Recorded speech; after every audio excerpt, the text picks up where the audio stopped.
여러분 안녕하십니까? 생생매거진 오늘 박은정입니다. 주말 나들이나 방학 때 아이들 예절 교육으로 서원이나 향교 찾는 분들 많으실 텐데요. 지난달 30일에 성균관법이 국회 본회의를 통과하면서 전국의 서원과 향교가 국가 차원에서 보존과 관리 지원을 받을 수 있게 됐습니다. 아시다시피 안동의 도산서원과 병산서원 등 9개 서원은 지난 2019년에 유네스코 세계유산위원회에서 한국의 서원으로 세계유산 목록에 등재될 만큼 고유한 가치를 인정받았는데요. 그에 따라서 서원의 고문서와 목판, 건축물 등에 대해서도 국가 차원의 관리와 지원이 이루어져야 한다는 목소리가 나왔었습니다. 성균관과 서원, 향교는 건축물뿐만 아니라 선조들의 높은 정신문화를 배울 수 있는 곳인데요. 체계적인 보존과 관리로 이 과거와 현재, 미래 세대를 잇는 공간으로 발전해 나갔으면 하는 바람입니다. 7월 3일 월요일 생생매거진 오늘 먼저 안동과 포항 울릉 연결해서 그곳 소식과 날씨 듣겠습니다. 안동입니다. 7월의 시작은 폭염과 함께했습니다. 오늘 오전 의성에는 폭염경보가 그 외 내륙 대부분 지역에도 폭염주의보가 발효됐는데요.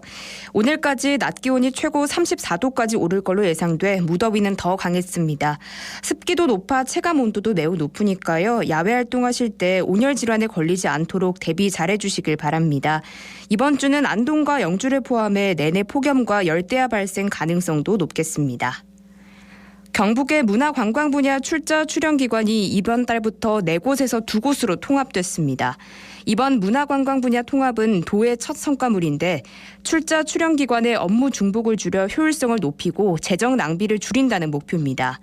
4곳 중 북부권인 예천군 홍명면에 위치한 경북문화재단은 안동시 동부동에 위치한 경북콘텐츠진흥원과 통합 운영을 했는데요. 경북콘텐츠진흥원의 모든 재산과 권리 의무는 경북문화재단으로 승계됐습니다. 경북문화재단은 경북콘텐츠진흥원과의 통합을 통해 지역 콘텐츠가 세계 무대에 진출할 수 있도록 돕는데 지역 동화를 원작으로 제작한 안동의 엄마 까투리가 세계 29개국에 진출해 방영된 것처럼 문화자산과 정보문화기술을 융합한 콘텐츠 산업을 키운다는 계획을 세웠습니다.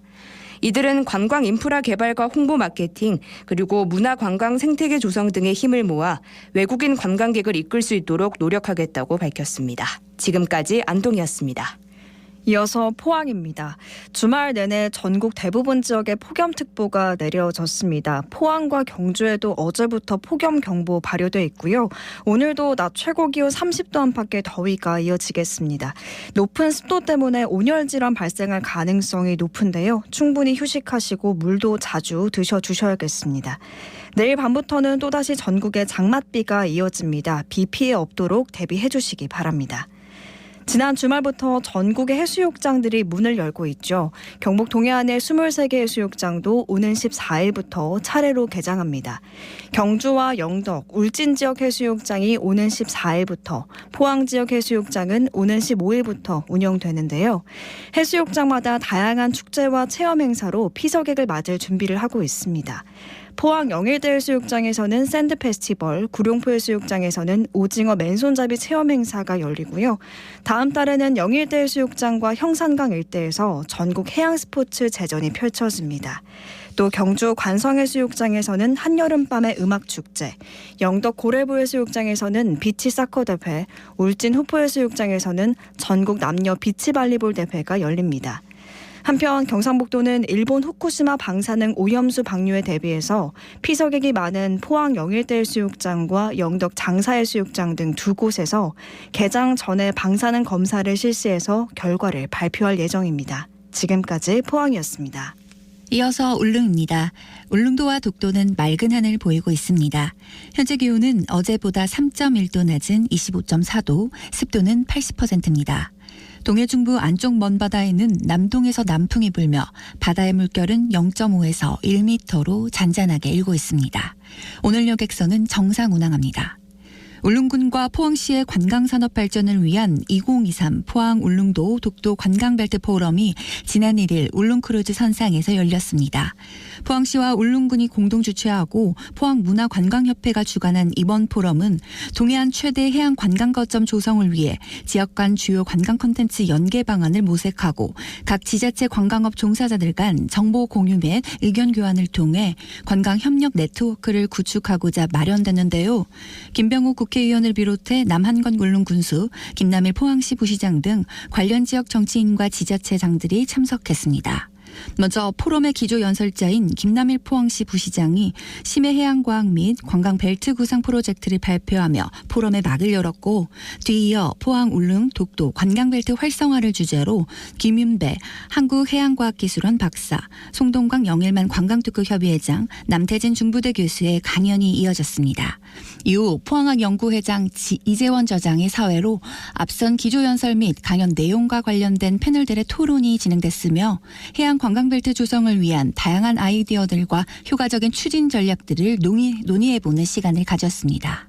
앞으로 울릉군은 포항시와 활발한 연계 사업을 통해 다양한 해안 관광산업 활성화 방안을 발굴해 나갈 것이라고 뜻을 밝혔습니다. 지금까지 울릉이었습니다.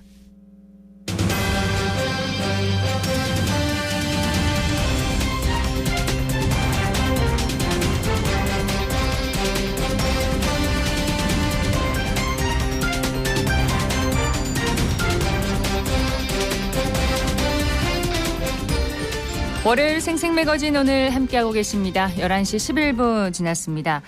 대구시 CCTV 통합관제센터가 범인 검거에 결정적인 역할을 하는 등 치안보조 역할을 톡톡히 하고 있는 것으로 나타났습니다. 앞으로 인공지능 기능이 더해지면 시민 안전망을 더욱 강화할 수 있을 것으로 기대되는데요. 관련한 내용을 박동균 대구자치경찰위원회 사무국장 연결해서 들어보도록 하겠습니다. 안녕하십니까? 네, 안녕하십니까? 네, 반갑습니다. 예, 반갑습니다. 대구시 CCTV 통합관제센터에 대해서 좀 소개를 해주세요. 예, 대구시 CCTV 통합관제센터는 그 남구 대명동에 위치해 있거든요. 네. 거기에는 이제 대구시의 동구, 중구, 서구, 남구, 북구, 달서구에 6개 구에 CCTV가 다 모여 있습니다. 그리고 이제 수성구하고 달성구는 또 별도로 이제 CCTV 관제센터를 운영하고 있는데요. 네. 여기서는 이제 생활안전, 그러니까 범죄 같은 게 주로 되겠죠. 그다음에 교통, 그리고 각종 재난이나 재해, 그리고 이제 초등학교 주변에 이제 CCTV를 14,000여 대를 지금 운영하고 있습니다. 정말 많네요. 그렇습니다. 229명의 공무원들하고 그다음에 경찰관 그리고 관제 요원들이 24시간 동안 초등학교 주변이나 공원, 놀이터, 어두운 이면도로 등 우리가 이제 방범의 취약지구를 중심으로 이렇게 관제하고 있습니다. 예, 220여 명의 공무원과 경찰 관제 요원들이 14,000여 대의 CCTV를 정말 다 이렇게 중점적으로 관제하고 있는 것도 참 쉬운 일은 아닌 것 같습니다. 그렇습니다. 24시간 잠들지 않는 이 CCTV 통합관제센터 범인 검거에 아주 큰 기여를 하고 있다고 들었습니다. 그렇습니다. 이제 CCTV가 일반적으로 이제 범인 검거도 있지만 범죄 예방 효과도 있는데요. 그렇죠. 범인 검거를 한번 말씀을 좀 드려보면 작년 같은 경우에 216건의 검거 활동이 있었고요. 올해는 이제 5월까지 통계가 있는데 67건의 검거 활동이 있었습니다. 네. 그거를 이제 검거된 이제 범죄 현황별로 이렇게 분류해 보면은 음주운전 사고도 있고 또 절도, 물건 훔치는 거죠. 특수폭행, 사람을 때리는 거, 네. 방화, 다양한 형태를 보이고 있습니다. 관제 요원들이 이제 그런 그 영상을 보게 되면 네. 일단은 112에 신고를 하고 실시간 그 연락을 주고 받으면서 범죄 용의자의 인상 차기, 그다음에 이동 경로 등을 경찰관한테 제공을 하는 겁니다. 그러면 이제 경찰이 출동하겠죠. 네. 그러면 이제 출동한 경찰관들이 관제 요원들의 생생한 정보를 바탕으로 해서 주변을 수색하고 범죄 혐의를 확인하고 그리고 범인을 검거하게 되는 겁니다. 네. 그리고 범죄 검거만이 아니라요. 또 시민들에게 불편함과 불안감을 초래할 수 있는, 예를 들면 청소년들이 이제 그 골목길에서 담배를 핀다든지 또 누구를 이렇게 협박한다든지 이런 거에 증상이 보인다거나 또 그다음에 이제 교통 소통이 약간 좀 이렇게 복잡하다든지 네. 또 아니면 또 자살 기도자 같이 보이는 사람이라든지 이런 게 있으면은 즉시 이제 조치를 할 수 있도록 신고를 하고 네. 시민들의 생명을 구하는 그런 큰 역할을 하고 있습니다. 다양한 형태를 보인다고 하셨는데 음주운전도 이 CCTV를 통해서 알 수가 있군요. 그렇습니다. 예를 들어서 술집에서 나오는 걸 본다든지 아, 그랬는데 비틀비틀 네. 거리는 모습이 보인다든지 이제 그런 거죠. 네. 주요 사례를 좀 소개해 주시겠습니까? 예, 사실 오늘 이 방송 때문에 사례를 많이 했는데 네. 짧은 시간에 다 소개를 할 수는 없을 것 같고요.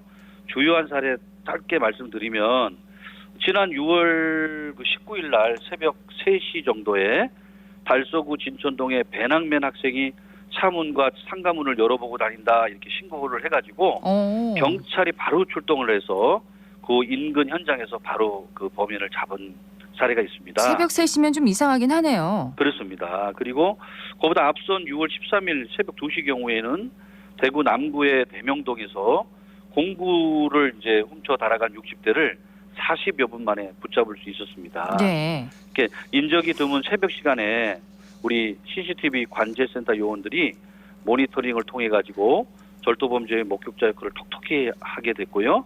이래서 또 경찰관이 또 신속하게 출동해서 범인을 검거하는 데 큰 도움을 주고 있는 사례라고 볼 수 있겠습니다. 예. 새벽에 잠을 전혀 못 주무시겠네요. 근무하시는 분들은. 그렇죠. 예. 범죄의 목격자 역할을 아주 톡톡하게 하고 있는데 근데 14,000여 대 CCTV를 200여 명의 관제요원이 그것도 3교대로 감시를 한다. 쉬운 일이 아닐 것 같습니다. 그렇습니다. 우리 시민들도 이제 그게 제대로 되겠나 이렇게 생각하시는 분이 있을 텐데요. 네. 현재 대구시의 CCTV 관제 요원, 그러니까 CCTV를 계속 보고 있는 분들이죠. 관제 요원은 1인당 평균 275대를 관제하고 있습니다. 이거를 총괄하고 있는 그 중앙부처인 행정안전부의 관제 요원 1인당 권고 관제 수는 48대이거든요. 네. 그러니까 결론적으로는 6배가 넘는 수치죠. 그러면 8시간 그 3교대를 하니까 24시간을 3으로 나누니까 8시간 근무하는 거잖아요. 네. 8시간 동안 모니터를 275대를 관제하는 건 사실 어려운 일입니다. 늘 것 같은데요. 그리고 집중력에 한계가 있기 때문에 자칫 사고나 범죄를 놓치는 경우가 발생할 수도 있습니다. 네. 그래서 관제 요원들의 업무 부담을 줄이고 또 안전한 대구시의 촘촘한 사회 안전망을 구성하기 위해서 어떻게 하느냐.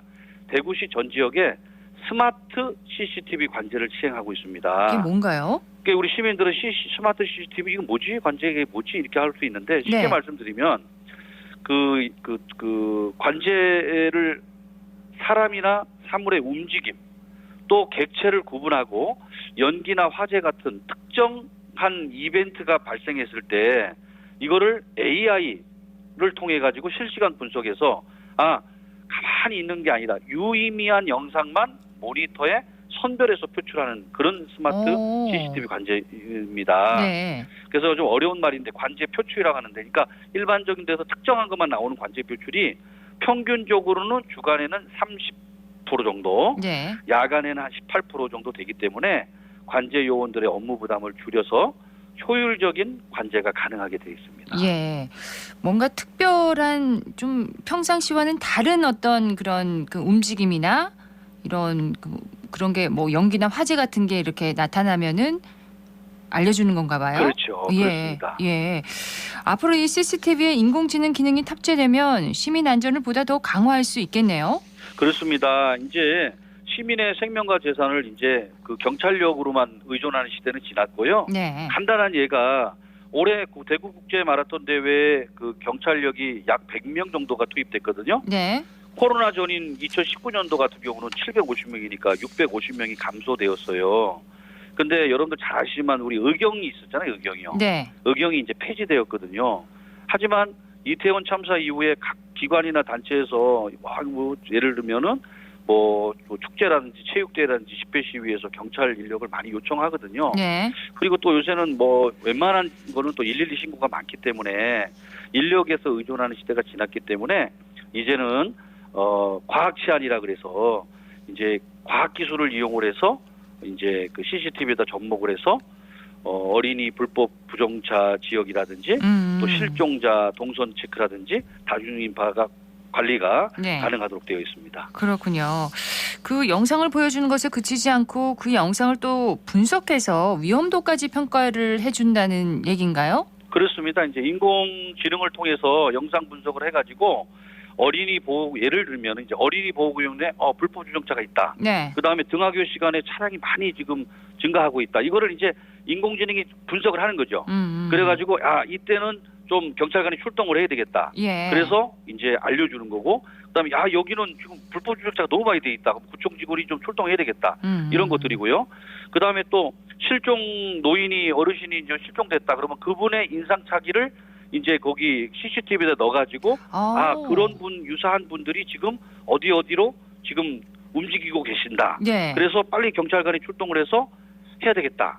그다음에 여기 동성로 부분에 지금 그 아주 유명한 가수가 왔는데 예. 너무 지금 인파가 많이 밀집돼 있다. 그러면 이 첨단 기술을 이용해 가지고 밀집도가 분석이 돼서 이거는 경찰이나 소방이 출동을 해서 빨리 안전 조치가 돼야 되겠다. 예. 이런 것들이 바로 이제 AI를 통해서 과학 치안을 통해서 위험도 분석을 통해서 시민의 안전을 확보할 수 있다. 이런 뜻입니다. 위험 상황을 바로 감지할 수 있고 좀 예방이 가능하겠네요. 그렇습니다. 예, 이렇게 첨단 기술이 발전하면서 앞으로 치안 서비스 수준도 한층 좀 정교해지고 또 높아질 것 같습니다.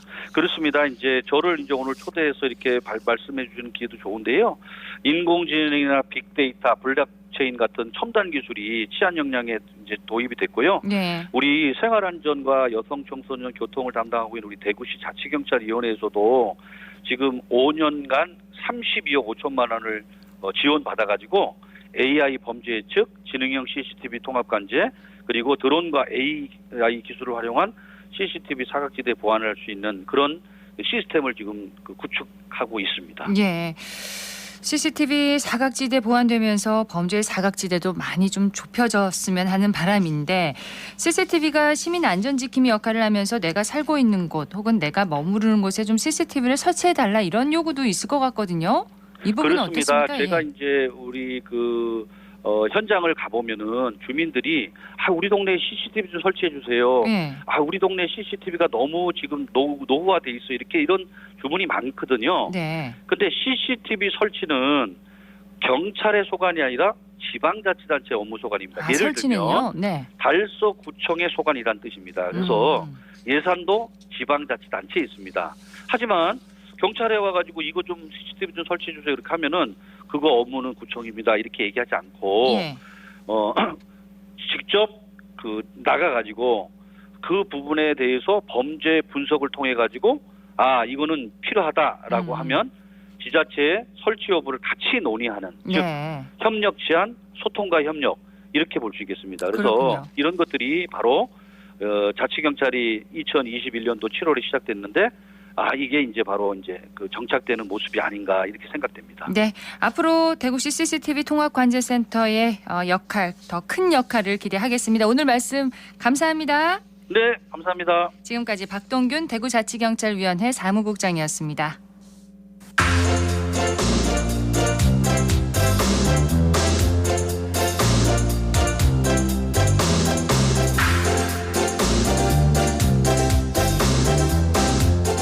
(11시 23분입니다) 국내에서 버려지는 옷이 하루에 300톤이 넘는다는 사실을 혹시 알고 계셨습니까? 오늘은 쉽게 사서 쉽게 버리는 의료 소비 문화의 경각심을 일깨워주는 전시회를 윤가영 리포터가 소개해 준다고 합니다. 어서 오세요. 네, 안녕하세요.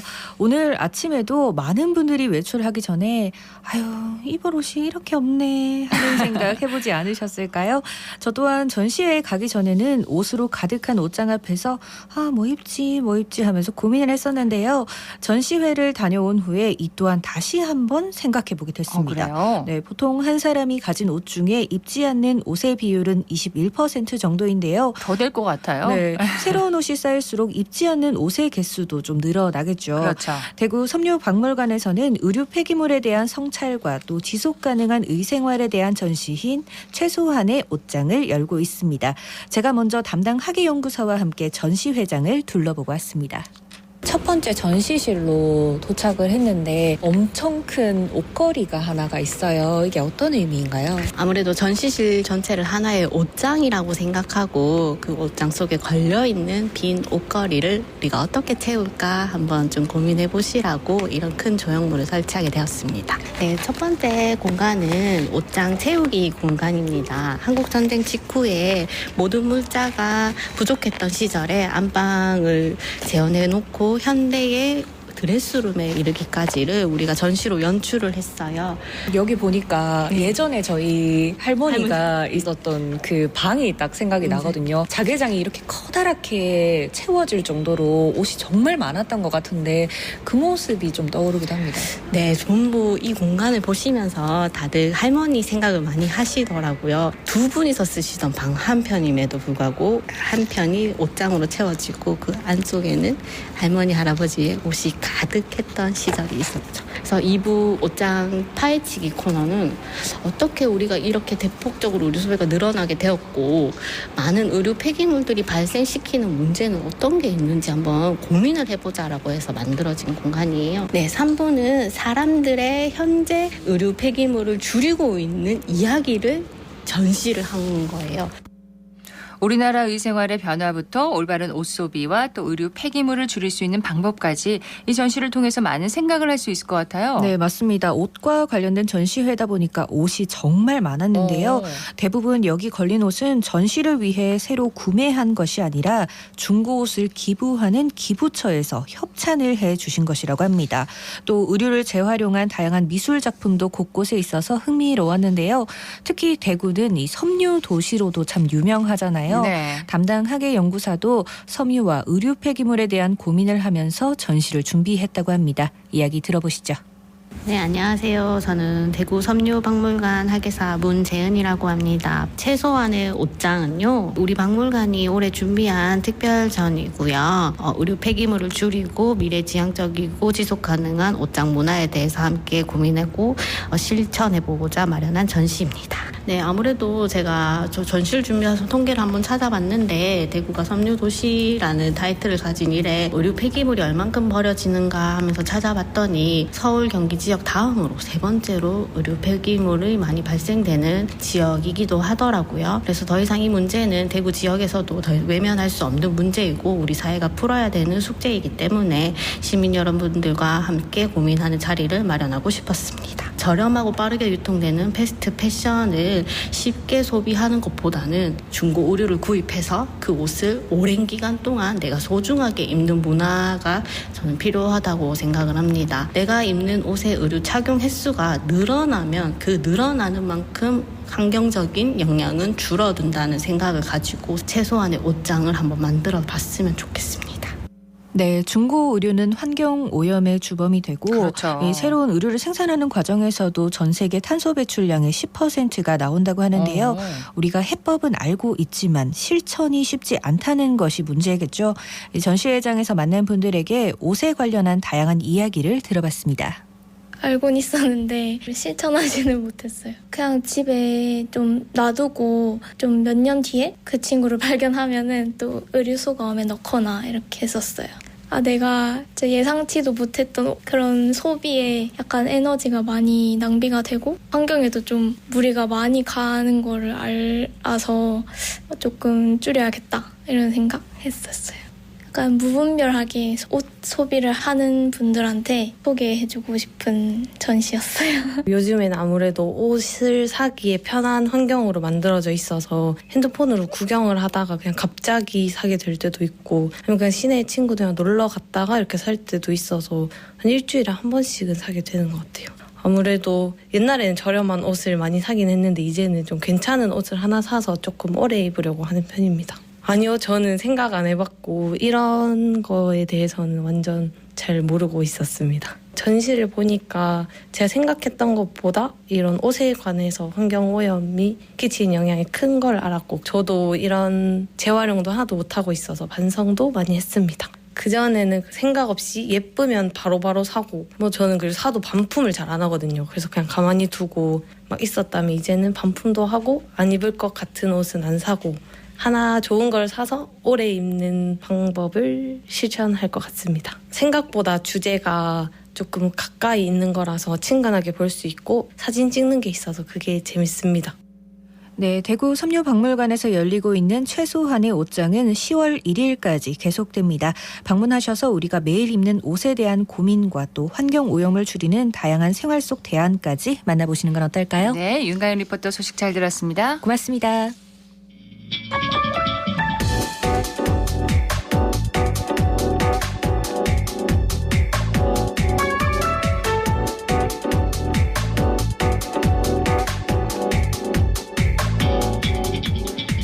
묻고 듣고 생각과 마음을 나누는 방송. 지금 여러분께서는 대구 경북을 보고 듣는 생생 매거진 오늘을 함께하고 계십니다.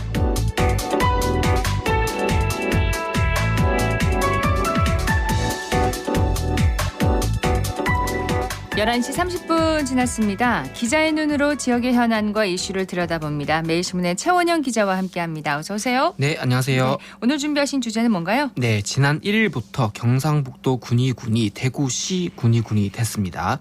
군위의 대구 편입으로 달라지는 점 한번 짚어보겠습니다. 네, 가장 먼저 군위가 어떻게 대구로 편입하게 됐는지 그 이유부터 좀 짚고 넘어갈까요? 그렇죠. 이 군위군의 대구시 편입은 지난 2020년이었습니다. 대구 경북 신공항 이전 터 선정을 앞두고 이 권영진 전 대구시장과 이철우 경북도지사가 이 군위군을 설득하는 카드로 제안을 했습니다. 네. 군위군은 대구시로 편입되는 조건으로 이 신공항 유치에 찬성을 했습니다. 자, 면적과 인구 예산부터 변화를 한번 살펴볼까요? 예, 경상북도와 대구시 간 관할 구역 변경에 관한 법률이 이제 지난 1일자로 공식 발효되면서 이 대구시는 1,499제곱킬로미터의 면적을 보유해서 이 전국 7대 특별광역시 중에서 가장 넓은 도시가 됐습니다. 서울보다 큰 거죠? 맞습니다. 이 대구 면적이 서울 면적의 이제 2.5배에 달하게 됐고요. 이 인구도 군위에 2만 3천 명을 보태서 238만 명으로 늘어났습니다. 네.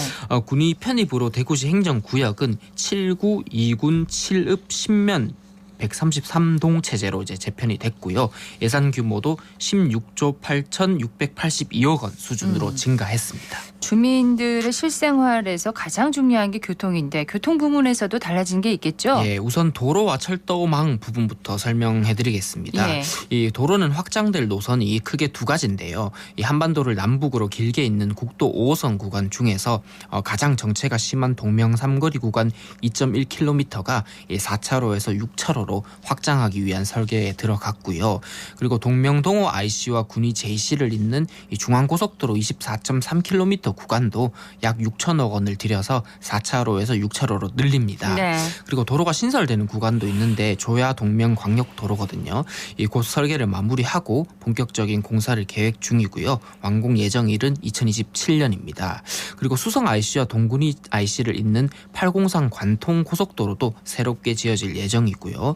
철도망 구축 사업도 함께 진행하는데 이 서대구를 거쳐서 신공항과 의성까지 연결하는 신공항 철도가 이 사전 타당성 조사 용역을 진행하고 있습니다. 그뿐만 아니라 버스와 택시도 변화가 있겠죠? 예, 대중교통은 급행 시내버스 노선이 새롭게 생겼습니다. 급행이요? 신설 노선은 이 대구에서 군위 읍 방면을 오가는 급행 9번하고 우보면을 잇는 이 급행 9-1번이고요. 그리고 운행 요금은 이 교통카드 결제 기준 대구 급행버스와 같은 금액입니다. 1,650원이고요. 기존에 대구와 군위를 오가던 시외버스 요금이 한 5,500원 정도였는데 그걸 고려하면 70%가량 요금이 싸졌습니다. 군위군 농어촌 버스는 물론이고 대구 도시철도와 환승도 요급행버스 가능합니다. 예. 그리고 택시, 군위군의 택시 이용 요금은 대구시 수준으로 이제 20% 정도 인상될 전망인데요. 아하. 예, 현재 택시 요금은 중형 택시 기준으로 해서 군위군이 3,300원, 대구시가 4,000원인데요. 지금까지 대구시와 군위군이 별도의 요금 체계를 당연히 유지했는데 편입 이후에는 둘 다 4,000원으로 일어나 되고요. 그렇군요. 그리고 대구 군위를 오갈 때 적용되던 시계 외 할증 요금도 사라지게 됐습니다. 예, 7월부터 대구시가 75세 이상 어르신을 대상으로 시행하는 대중교통 통합 모임 승차제 또한 군위 국민에게도 똑같이 적용되고요. 다만 이 지역 택시 업계에서는 대구 군이 간 이 시계외 할증 요금을 없애게 되면 수익 감소가 우려된다는 볼멘 소리도 좀 나오고 있는데요. 네. 그리고 심야 할증이 또 늘면서 일부 군이 지역 주민들 사이에는 좀 불만도 나올 것으로 예상이 되고 있습니다. 아무래도 거리가 좀 멀긴 하니까요. 그렇죠. 그럴 네. 수가 있겠네요. 맞습니다. 교통약자를 대상으로 운행하는 나들이콜도 통합되나요? 그렇습니다. 통합됩니다. 그동안 군위군은 나들이콜 이 예약 접수 방식을 채택을 해서 평일 오전 9시부터 오전 6시까지 4대 정도 운행을 해왔는데요. 이 대구시와 합쳐지면서 쉬는 날 없이 24시간 운행하고 접수 방법도 간편해집니다. 이 군위에 배차되는 차량 대수도 기존 4대에서 14대로 늘어납니다. 예. 다만 이 장애인 단체 측에서는 이 군위의 대구 편입으로 나들이콜 이용자가 늘어나는데 교통 불편이 확대될 거라고 이제 지적을 하면서 이 대구의 차량을 군위로 단순히 옮기는 게 아니라 나들이콜 차량의 전체적인 증차를 통해서 예. 좀 이용을 원활하게 해야 한다 이런 목소리를 내고 있습니다. 소방과 경찰 체계에는 어떤 변화가 있나요? 예, 군위군의 소방 사무는 이 경북 의성 소방서에서 대구 강북 소방서로 관할이 바뀌고요. 군위군에는 대신 군위 119 출장소가 설치됩니다. 출장소가요? 예. 그리고 경찰 사무는 내년 1월부터 이제 경상북도 경찰청에서 대구광역시 경찰청 관할로 바뀌게 되고요. 이 법안 사무는 그대로 대구지법 의성지원이 맡습니다. 우편번호나 전화번호도 바뀝니까? 예, 우편번호 체계는 편입과 동시에 전면 이제 대구시 체계로 변경이 되는 반면에 전화번호는 기존의 054 사용을 유지를 하고요. 그렇군요. 네, 향후에 지역 전화번호 변경이 좀 필요하다고 판단되면 이 군위 국민들의 의견을 조사해서 변경을 좀 천천히 추진할 계획입니다. 네, 각종 수당이나 복지 혜택 변화도 좀 정리를 해주세요. 예, 군위 국민들이 받던 이 보훈수당, 농민수당은 그대로 유지가 됩니다. 가장 차이가 큰 전몰 군경 가족 수당이란 게 있는데, 네. 이게 대구시 70만 원, 군위군은 150만 원이거든요. 대구시는 이제 조례를 개정해서 차액을 국민들한테 보전하도록 했습니다. 150만 원으로 계속 준다는 거죠? 그렇습니다. 예. 그리고 군위군에는 없는 5.18 민유공자 수당이나 특수임무 유공자 수당 같은 것도 이 대구시 기준을 적용해서 지급하기로 했고요. 네.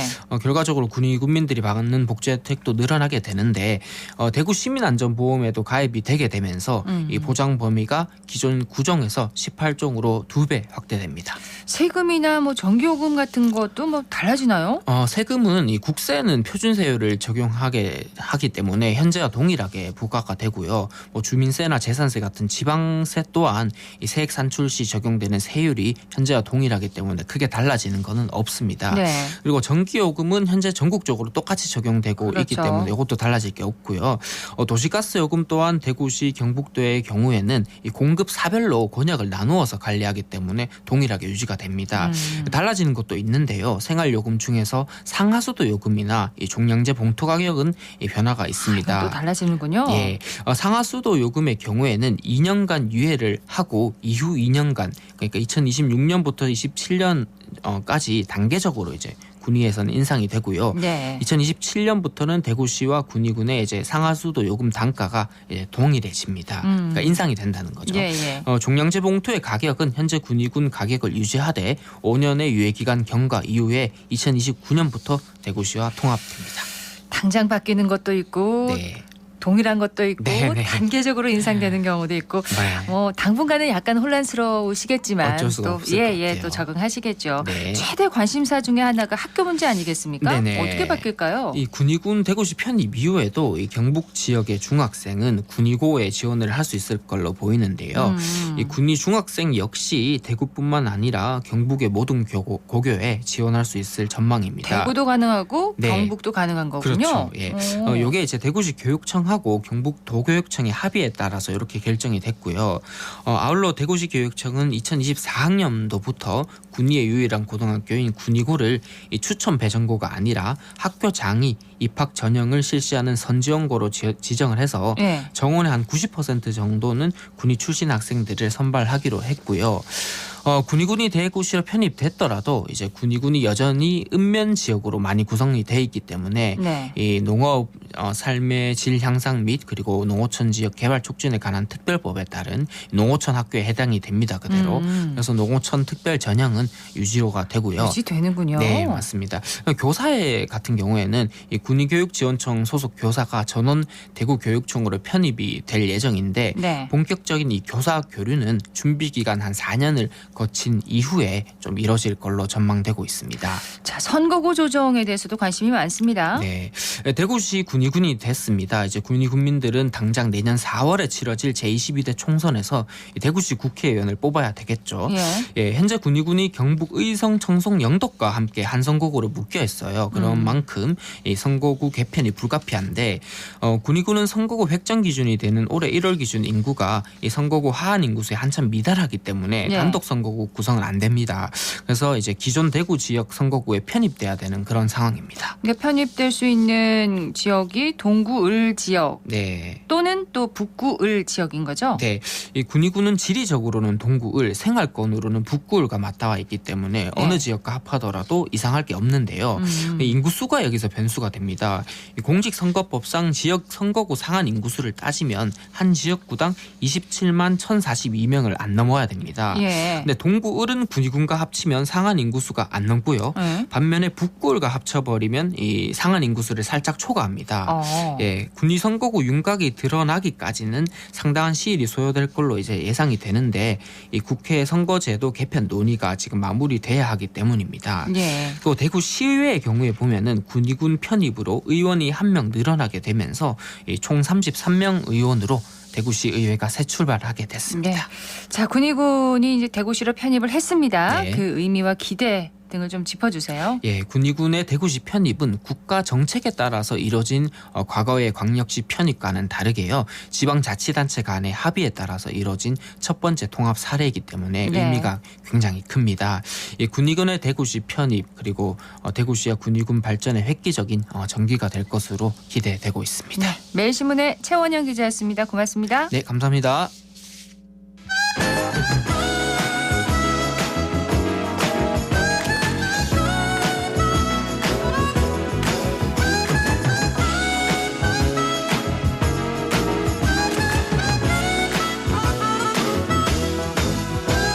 (11시 41분) 지났습니다. 정치 알아야 바꾼다. 정치 알바 김수민 시사평론가 연결합니다. 안녕하세요. 네, 반갑습니다. 예, 후쿠시마 원전 오염수 이야기부터 좀 해보겠습니다. 그동안 오염수 방류 계획을 검증해온 국제원자력기구 IAEA의 최종 보고서가 이번 주에 공개되는데 일본 정부의 방류 계획이 현실로 다가올 가능성 어느 정도라고 전망하십니까? 네, IAEA는 그동안 중간 보고서를 내면서 일본의 오염수 정화 시스템을 신뢰할 만하다 이런 내용을 강조를 해왔습니다. 최종 보고서 결론이 방류 무방 이렇게 나올 가능성이 높다라고 관측이 되고 있고요. 하지만 이 최종 보고서가 과학적 이견이라든지 정치적 논쟁까지 불식시키기는 어려울 것으로 전망이 됩니다. 원자력공학계와는 달리 해양생물학계에서는 국제적으로 반대 의견이 높기도 하고 IAEA만 믿을 수 있는가 이런 의문도 제기가 되고 있고요. 여전히 태평양 도서국가 쪽에서는 부정적인 기류도 많이 읽힙니다. 그렇기 때문에 일본 입장에서도 곧바로 방류하기는 어려울 가능성이 있고 우선 한국을 포함한 다른 나라의 반응을 잘 살펴서 정중하게 방류 계획을 설명한다라고 하는 것이 기시다 일본 정부의 지침입니다.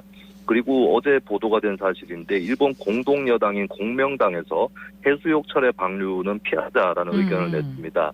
그렇기 때문에 방류 시점을 두고 일본 정부 스스로도 정부가 또 고심을 할 것으로 보입니다. 예, 후쿠시마 원전 오염수 방류를 둘러싸고 이제 그 여론조사도 있었습니다. 좀 소개를 해주시겠어요? 네, 한국갤럽이 6월 27일부터 29일까지 전국 만 18세 이상 1,007명을 상대로 한 여론조사를 실시를 했습니다. 표본 오차는 95% 신뢰 수준의 플러스 마이너스 3.1%포인트고요. 한국의 해양과 수산물의 오염이 걱정된다라고 하는 걱정되는가라고 하는 설문을 던졌는데 매우 걱정된다 62%, 어느 정도 걱정된다가 16%, 그러니까 걱정한다는 의견이 78%로 압도적이었습니다. 그러네요. 그리고 매우 걱정된다만 해도 60%가 넘기 때문에 상당히 크게 압도적으로 좀 이 방류에 대한 걱정, 반대 여론을 읽을 수가 있었고요. 네. 그리고 별로 걱정되지 않는다 11%, 전혀 걱정되지 않는다 9%. 그러니까 걱정되지 않는다는 총 20%에 불과했습니다. 그리고 좀 더 살펴보면 대통령 직무에 대해서 긍정평가한 사람의 49%, 국민의힘 지지층의 53%, 보수 성향이 57%, 또 60대 이상의 50% 정도에서도 절반가량이 우려한다 쪽으로 기울었기 때문에 그렇군요. 초당적으로 반대 의견, 우려 의견이 형성될 수 있다라고 하는 것이고 방류가 실제 이루어지거나 혹은 정부가 방류를 반대하거나 견제하는 의견을 내지 않을 경우에는 타격이 될 만한 그런 일이다라고는 볼 수 있겠습니다. 네. 다만 이것이 아직까지 정당 지지율에 큰 영향을 끼치고 있지는 않은데요. 같은 한국갤럽 조사에서 민주당 34%, 국민의힘 33% 팽팽한 정당 비슷하네요. 지지율이 나왔습니다. 아직까지는 당파 선택에는 크게 영향을 주지 않는다라고 하는 것이고 물론 이것만으로 앞으로 일을 전망할 수는 없다라고 하는 걸 전제를 하겠습니다. 그리고 네. 참고로 오늘 또 좀 당적을 막론해서 진보 보수 성향 양쪽에서 이 방류를 반대하는 기자회견이 또 열리게 되는데 이 또한 이런 강력한 반대 여론에 힘입어서 나온 그런 정치적인 움직임이라고 볼 수 있겠습니다. 정치권 모습을 보면은 국민의힘은 수산시장을 돌면서 어민들이나 상인들을 안심시키는 데 주력을 하고 있고 더불어민주당은 장외 집회를 이제 병행하면서 방류의 위험성을 강조하고 있습니다. 이런 모습 어떻게 보시나요? 네, 국민의힘 같은 경우는 소위 시식행보를 하고 있는데요. 급기야 수산시장 수족관에 물을 먹는 그런 모습도 나왔습니다. 그런데 사실 방류가 아직까지 이루어지고 있지 않은 상황에서 시식행보를 하는 것은 또 의문이고 그리고 수족관을 물을 먹는다는 것은 희화화될 여지가 높다라고 하는 걸 주의할 필요가 있겠고요. 그리고 국민의힘에서는 과거에 광우병이나 사드 전자파 관련 논란들을 다시 거론을 하면서 괴담이었다라고 얘기를 하고 있는데요. 그때 당시에 괴담의 성격이 없지는 않았다라고 볼 수 있겠지만 현재의 문제는 또 과거의 문제하고 분리해서 보는 것이 국민의 여론이라는 것도 직시할 필요가 있겠습니다. 그리고 한사코 이제 괴담이라고만 표현하는 것, 국민 여론을 설득하는 데 도움이 안 될 거라고 보여지고요. 그리고 민주당의 경우는 장외 집회를 하고 있는데요. 어떤 주제로든 정당이 가두 캠페인을 할 수는 있겠습니다만 어떻게 접근하느냐가 관건이라고 볼 수 있겠습니다. 네. 공포로 선동하고 있다 이렇게 여겨질 경우는 역효과가 날 수 있고요. 그리고 최근에 한 인사가 발언했던 뭐를 먹느니 차라리 이 후쿠시마 쪽에 수산물을 먹느니 차라리 뭐를 먹겠다 이런 식으로 선동하는 것은 좋지 않을 것이다라고 봅니다.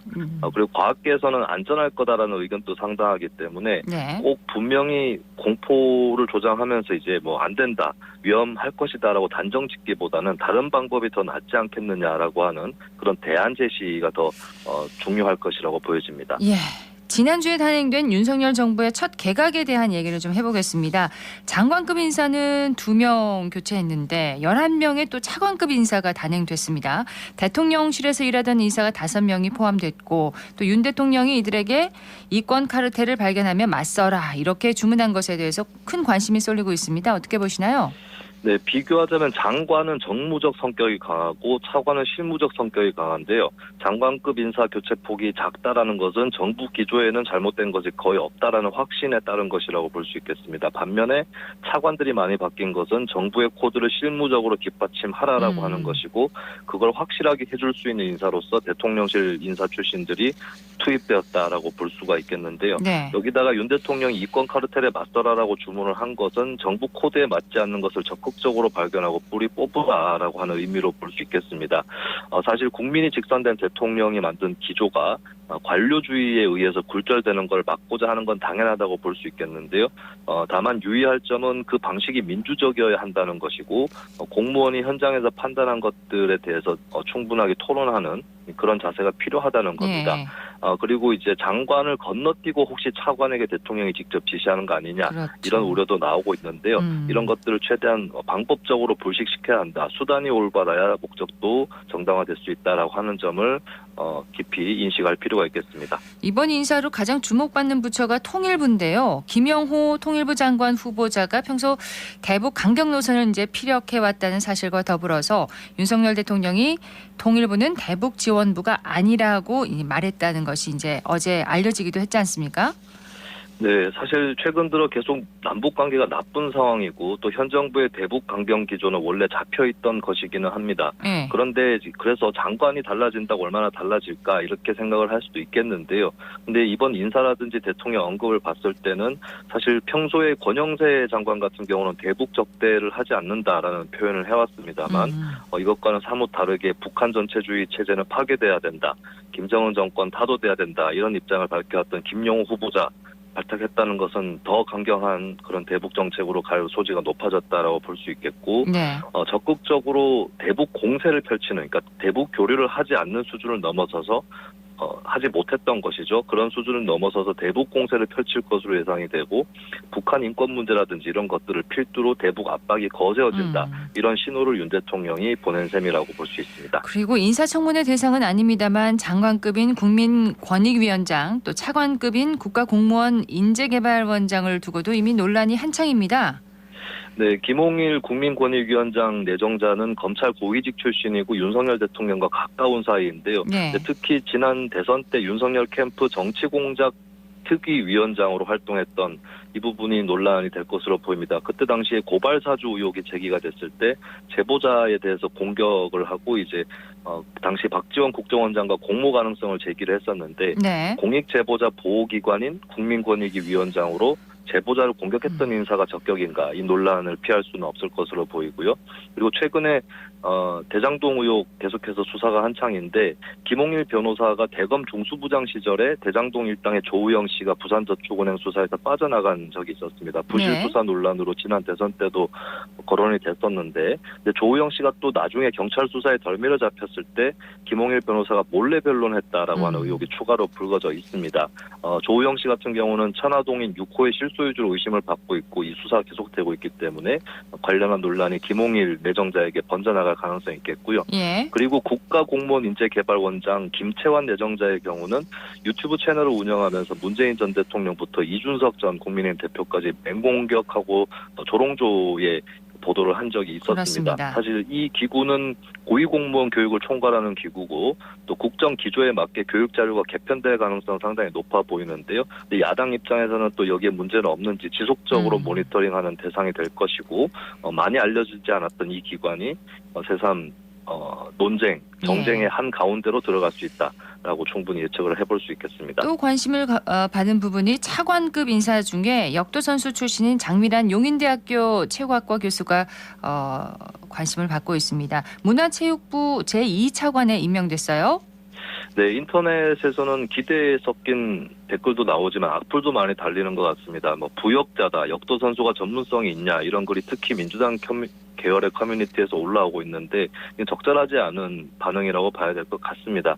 공무원 출신 차관들의 경우는 전 정부에서도 일하고 그전 정부에서도 일하고 이런 경향들이 있는데 유독 선수 출신에게 이런 기준이 적용될 필요는 없다고 보여지고요. 그리고 문재인 정부에서도 수영 선수 출신인 최윤희 차관이 있었고 박근혜 정부에서는 사격 선수 출신인 박종길 차관이 있었습니다. 그렇죠. 앞으로 운동선수 출신 인사가 학문적으로 또 행정적으로 코스를 밟아서 이렇게 차관이 되는 사례는 더 잦아질 수 있다라고 하는 것이죠. 그래서 선수 출신 또는 여성 또는 상대적으로 젊은 인사에 대한 차별적 시선을 갖고 있는 건 아닌지 돌아볼 필요가 있겠고요. 알겠습니다. 차관으로서 적임인지는 앞으로 지켜보고 판단을 하면 될 것 같습니다. 김수민 시사평론가였습니다. 고맙습니다. 네, 감사합니다.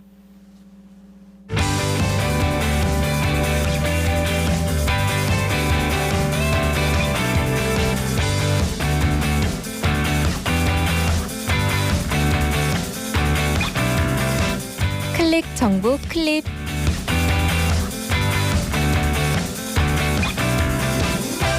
뜨거운 여름 휴가 시즌을 맞아 물놀이 가시는 분들 많으실 텐데요.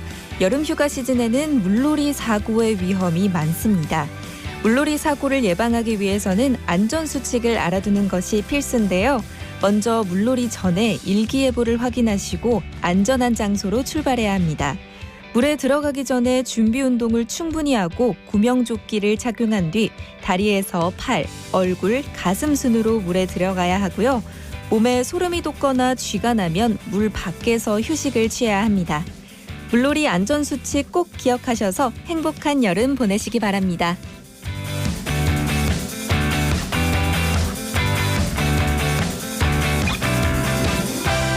찾아가는 전세 피해 지원 상담소가 오늘부터 2주간 운영됩니다. 전세 사기 피해로 어려움을 겪고 있는 피해 임차인을 위해서 법률, 심리, 금융 상담 등을 제공하는데요. 7월 14일까지 평일 낮 12시부터 저녁 8시까지 대구 서구 종합사회복지관에서 이용할 수 있습니다. 피해 임차인들은 부동산 등기부 등본, 임대차 계약서 등을 지참해서 언제든지 방문하면 상담을 받을 수 있는데요. 거동이 불편하거나 외출이 부담스러운 분들을 위해 자택 방문 서비스도 제공하고 있습니다. 필요하신 분들은 이용하시고 피해 회복에 도움이 되기를 바랍니다.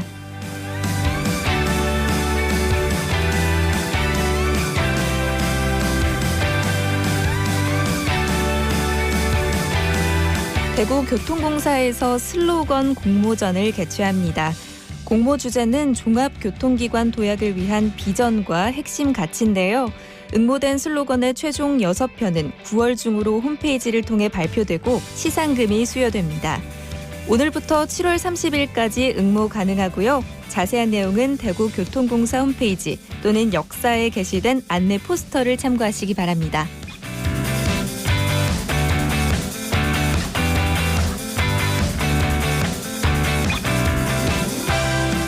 어르신 대중교통 통합 무임승차가 이번 달부터 시행됩니다. 대구 지역 75세 이상 어르신들은 시내버스와 도시철도를 이달부터 무료로 탈 수 있게 됐는데요. 경북 경산, 영천 지역 시내버스도 무료 이용이 가능합니다. 통합 무임승차 대상은 올해 75세를 시작으로 내년에는 74세 이상으로 확대되는데요.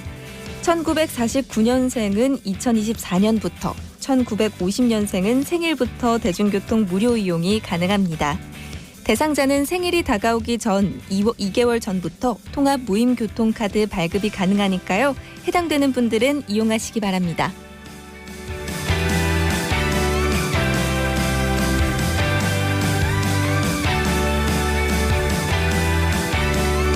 가만히 있어도 땀이 나는 여름, 이런 날씨에 운동을 하면 평소보다 더 많은 땀을 흘리게 되는데요. 여름철 운동할 때 물을 얼마나 마셔야 할까요? 일반적으로 우리가 운동할 때는 시간당 700에서 800ml의 수분이 배출되는데요. 운동하기 1시간 전 1컵에서 2컵 정도의 수분을 섭취하는 것이 도움이 됩니다.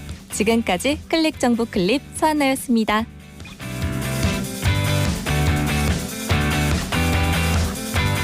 올해 대구 경북 지역의 임금 체불이 지난해보다 대폭 늘면서 대구노동청이 이달 중으로 근로감독에 나섭니다. 대상은 올해 1,000만 원 이상 또는 5인 이상 체납이 발생한 건설 현장과 안전사고 발생이 우려되는 곳인데요. 노동청은 임금 체불이 확인되면 시정기간을 부여해서 신속하게 청산하도록 지도를 하고 따르지 않으면 사법 처리할 방침입니다. 지역건설업의 경우 임금 체불 사건 수와 금액에서 지난해보다 20% 이상 늘었다고 하는데요. 집중적인 지도가 필요해 보입니다. 생생매거진 오늘 순서 여기까지입니다. 고맙습니다.